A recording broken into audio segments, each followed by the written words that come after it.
Hi, friends. Happy Thursday. I'm just getting the deck ready because we're going to be doing a card pull today.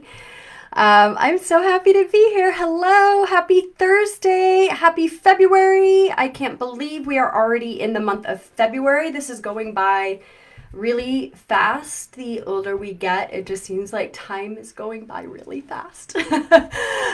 So happy Tune In Thursday. Welcome, everybody. And just to give you guys, if you're brand new to Tune In Thursday, I'm going to give you just a little overview about why I do Thursdays and why I've been doing Thursdays. Gosh, for the last 4 years is when I really started this. So I like to look at Thursdays as a check-in day. Is this an exciting time for me in what I've created this week, or am I racing toward the weekend? That's kind of like my set point to how I notice where I am in life, if I'm really enjoying the things that I'm doing, or if I'm kind of just, kind of going through the motions and then racing to the weekend so I can have a break. That's something to really think about. And that's why it's called Tune In, because I want you to tune in to where you are. Are you celebrating what you have created, what you have done this week, or are you just wanting to check out for the weekend just so you have to do it all over again next week? If that is the case, that right there is a signal to you that something in your life is not working. So in any event, this comes into our topic for this week, and this week's poll was the winner was why thoughts become things. And I actually really like this topic because we're going to be talking about the subconscious mind and how that has an effect on well, everything in your life.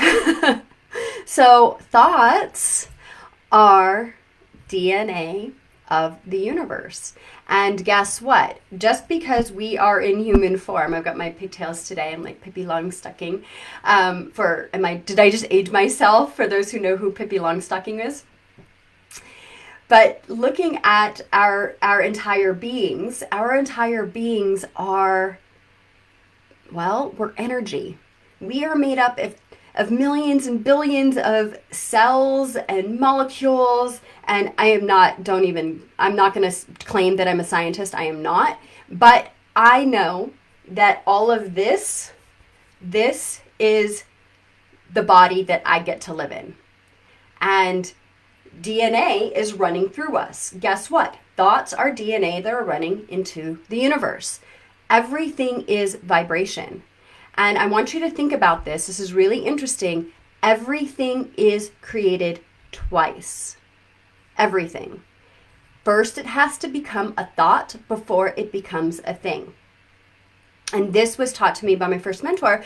And she really broke it down for me. And I looked around me, and I mean, seriously, look around you. Look at the building that you're in. Look at the car that you're driving. Look at the clothes that you're wearing. Look at the little rubber bands, if you have a rubber band in your hair. Everything is created twice. First, it has to become a thought before it can be created into a thing. And there are billions of things that we utilize on this planet. And where do all those things come from? Well, it comes from what I like to say, source, higher power, God, the universe, whatever your belief system is, it is beyond us as a human being. That's part of where our thoughts come from. And where we're operating from is either love or fear. So if we observe and notice the difference between love and fear, love is expansive. Fear is contractive. So I'm just going to give you some examples. Gratitude, joy, happiness, freedom, compassion, community, all of that will go into the realm of love. All of that right there, you can probably even feel just from me saying those words, they are expansive. They are expanding within you. But if I say the words shame, guilt, sadness, anxiety, depression, all of that starts to pull you in, right? That is coming from the root of fear. So there is an old story, the story of the wolves, of two wolves. And an old Cherokee Indian is having a conversation with his young grandson and says to his young grandson, there are two wolves living inside of us, and they are in a battle with each other. One wolf is full of compassion and love and empathy and joy, and the other wolf is full of fear and anger and jealousy and envy. And the little boy says to his grandfather, well, if they're in a fight, which wolf wins? And the grandfather said to him, the one that you feed. So, what thoughts are you feeding? We have tens of thousands of thoughts running through our mind every single day. Are you focused on loving thoughts, or are you focused on fearful thoughts? And either way, we start to become hypnotized to our thoughts and to what we're paying attention to. When it comes to hypnosis, it's a trance-like state. So where the mind and the body, they relax to such a degree that the subconscious mind is able to take a front seat and receive suggestions for specific changes. So then when we're in a hypnotic state, we can effortlessly start to release old fears, worries, and limiting beliefs as we accept new empowering beliefs that are related to what we actually desire. However, we are constantly being put in a hypnosis every single day. Just think about driving in your car.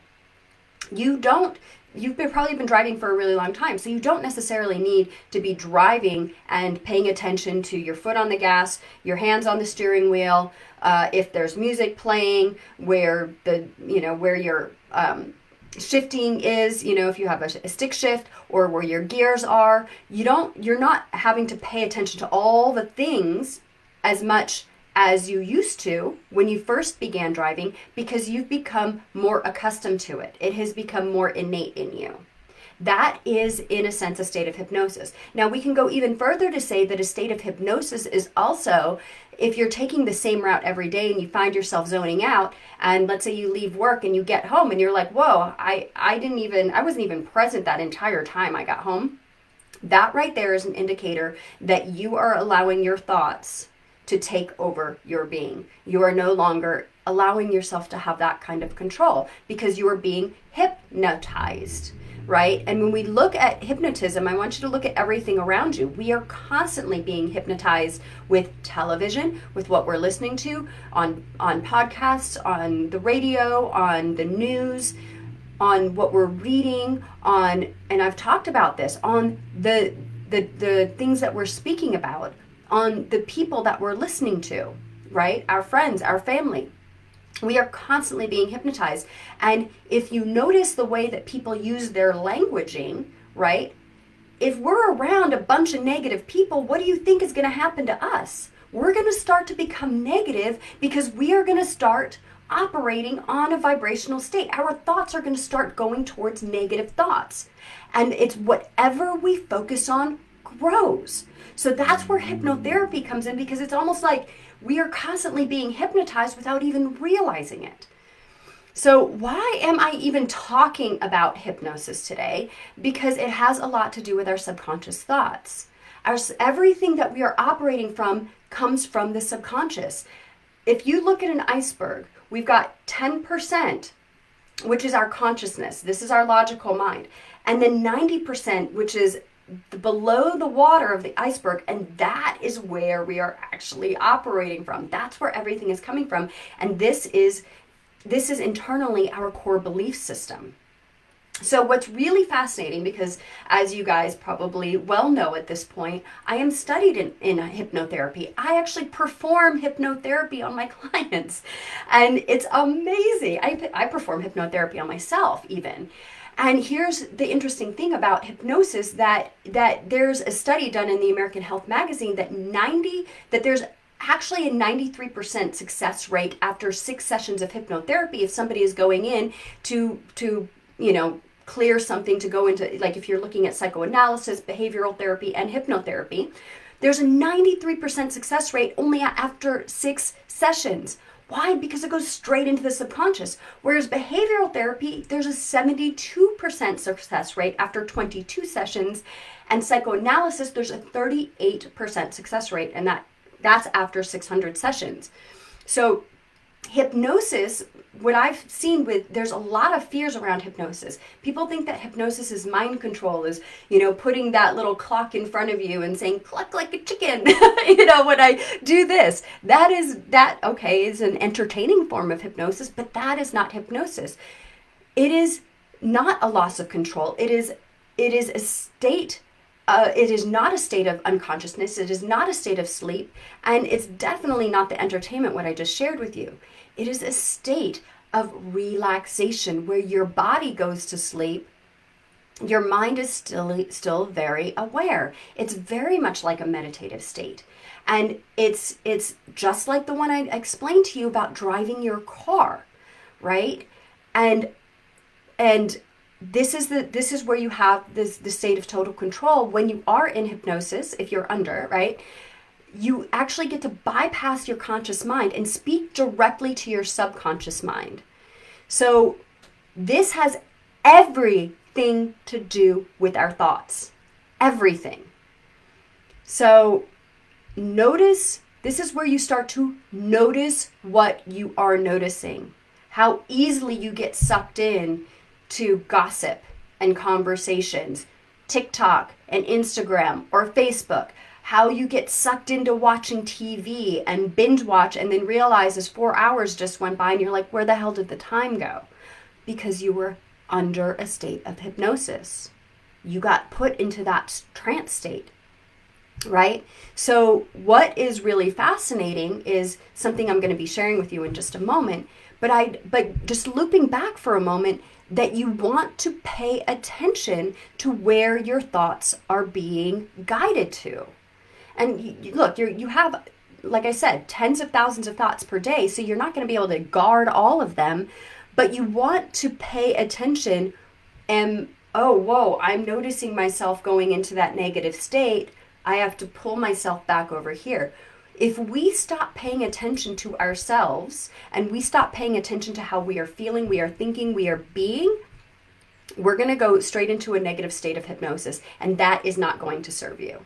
So what I am offering to you guys is I'm actually going to be sharing a hypnosis in an upcoming training that I'm doing, and I'm doing that for free, which is just so amazing. I'm doing it in a group state. It is a mini hypnosis. It's part of my webinar that I am holding next Thursday called it's mainly for healers, spiritual entrepreneurs, coaches, and soulful leaders. And this is for helping you become a magnet to your magical clients, right? And what does that have to do with is because of what is stuck in here gets stuck in here, and it will start helping you to understand why you're procrastinating, why you're self-sabotaging, what are the limiting beliefs that you're having around yourself and your business. If you don't have a business, this could still serve you in some way, shape, or form because of how the way that I have designed it.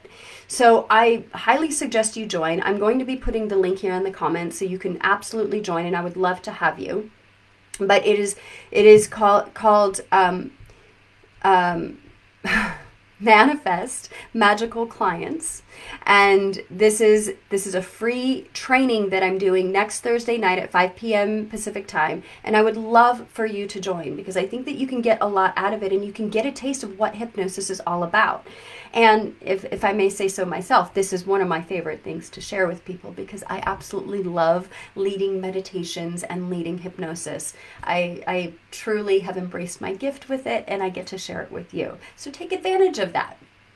Okay, my loves. So that is it. Why thoughts become things. And I'm going to do a card pull for the collective for this week. And I'd like you just to focus in on on what this card is trying to say to you.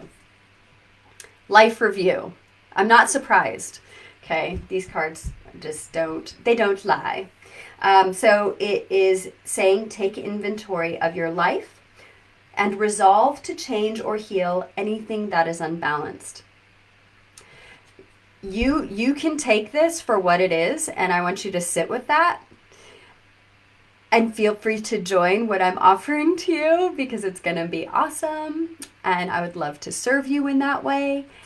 And observe where your life is. You guys, this is 2022, and if I know anything, I can say, if you guys know my big party, you know my story. You guys know I lost my mom to COVID. You know that I had 5 beings die in 1 year, and what that did to me was extremely jarring. Our life is not guaranteed. We don't know what's going to happen tomorrow, and we can keep sitting on the sidelines and saying it's not the right time, I can wait. But can you really? To start making changes in your life, to start really realizing what you are doing, choosing, changing, enforcing, embracing. I mean, really observe that, because I really believe that you deserve to have a beautiful life, and I'm here to help you do that. Okay, my loves. I will see you next week. I'm happy to see you. Take care.